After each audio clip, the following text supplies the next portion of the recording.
There is beyond the azure blue.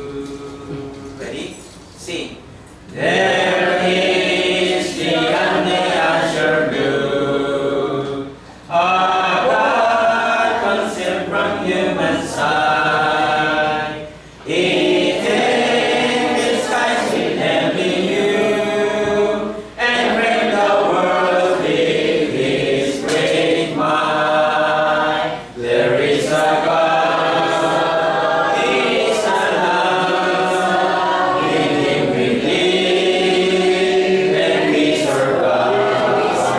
From the start, God created man. He is our God, the great I am. There was a long, long time ago a God whose voice the prophets heard. He is the God that we should know, who speaks from His inspired word. There is a God, He is alive. In Him we live and we survive. From the start, God created man. He is our God, the great I am.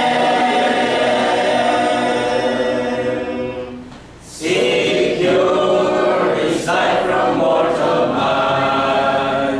God holds the germ within His hand. Though men may search, they cannot find, for God alone does understand. There is a God, He is alive. In Him we live and we survive. From the start, God created man. He is our God, the great I am. Our God who sat upon a tree, a life was willing them to give, that He from sin might set men free, and evermore with Him could live. There is a God, He is alive. In Him we live and we survive. From the start, God created man. He is our God, the great I am.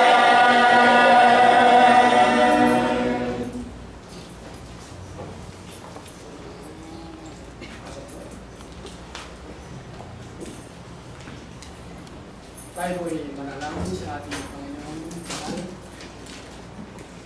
Ama namin, nasa langit ka. Sinasamba ka namin dito sa lupa. At gabi po sa langit. Sa ngalan ng Ama, ng Anak at ng Espiritu Santo, dakilang Ama, mapangyarihan sa lahat. Minamahal ka namin, iniibig, na higit sa aming sarili. Kaya po kami nandito, Panginoon, upang kami sumampa sa iyo, sa Espiritu at katotohanan. Ang bawat isa po sa amin, Panginoon po na nandito, upang kami sumalangin at magpasalamat sa lahat ng mga pagpapalang iyong binigay sa amin. Pagbuhay sa linggo, sa araw-araw na ginawa mo sa amin. Ang buhay na ito, upang kami magpatuloy sa aming mga gawain, mga binibigay mo sa amin ang lahat ng pangangailangan ng bawat isa sa amin. Salamat po sa mga Panginoon sa pagpapala na binibigay mo sa amin. Ang malinis na hangin na oras namin pangangailangan. Pwede po ang tubig, gabi at araw at lahat ng pangangailangan namin upang katawan ay lagi mo ibinibigay sa amin upang amin tagapin at aming gamitin sa aming kalakasan at buhay ang mga pagkain binibigay mo sa amin dito sa lupa na iyong ginawa upang aming tirahan. Kumuha kami ng mga pagkain dito at ang dagat na binibigyan dito sa amin ng mga pagkain at lahat ng pangangailangan ay labis namin salamat sa iyo, Panginoon. Pagkat ang lahat ng ito ay galing sa iyo. Nandilit po ang bawat isa sa amin, Panginoon. Kung walang araw sa linggo ito ay kami dumadalangin, kami nagpapasalamat sa iyo sa aming pag-aawitan. Wala kami ginagamit na panugto upang kami ay mapag-awitan sa aming mga puso at sa makarating sa iyong kawalang-hatian. Salamat po, Ama, bawat Kristo namin ay nagkasala nga at di nakarating sa iyong kawalang-hatian. Kahit po yung ganito, kahit po yung patawarin mo sa aming mga pagkakasalang nagawa sa isip, sa salita at gawa. Dahil din po sa pag-isip ng masama sa aming kapwa. At pagpapatawad namin, tulad ng pagpapatawad na mo sa amin sa nagkasala sa amin. Salamat po, Ama, ikaw po ang aming buhay, ikaw po ang aming lakas.